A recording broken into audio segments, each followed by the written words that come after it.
మీలో ఎంతమంది నిజమైన ఫ్రెండ్స్ని కలిగి ఉన్నారు? మన లైఫ్ జర్నీలో చాలామంది మనకి పరిచయం అవుతూ ఉంటారు, కానీ వారిలో కొంతమంది మాత్రమే మనకి గుర్తుంటారు. ఎందుకు? ఈ వీడియో ముగిసేలోపు మీకు తెలిస్తే కామెంట్ రూపంలో చెప్పండి. నేనిప్పుడు నా కుటుంబాన్ని వదిలేసి ఇంత దూరం అంటే ఇండియా నుంచి ఒమాన్ కంట్రీ వస్తానని అనుకోలేదు.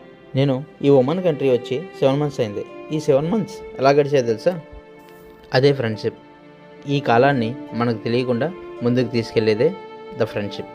ఎవరో తెలియని పరిచయాలు కొన్ని రోజుల్లోనే చాలా దగ్గర అవుతారు. ఇక్కడ కంపెనీ ఎండీ దగ్గర నుంచి వర్కర్ వరకు కొన్ని వందల మంది ఉన్నా ఎందుకో తెలియదు, ఒకరో ఇద్దరో మాత్రమే బాగా క్లోజ్ అవుతారు. ఎందుకు అలా క్లోజ్ అవుతారో మీకు తెలిస్తే ఆన్సర్ కామెంట్లో చేయండి, చూద్దాం ఎంతమందిది మ్యాచ్ అవుతుందో. అయితే నా లైఫ్లో నాకు బాగా దగ్గరైంది వీళ్ళిద్దరు. కానీ కాలం ఏదో ఒక ట్విస్ట్ ఇస్తూనే ఉంటుంది కదా. ఇందులో ఒకరు ఈ మంత్ వెళ్ళిపోతున్నారు, ఇంకొకరు నెక్స్ట్ మంత్. చూద్దాం నా ఈ జర్నీ ఎంతవరకు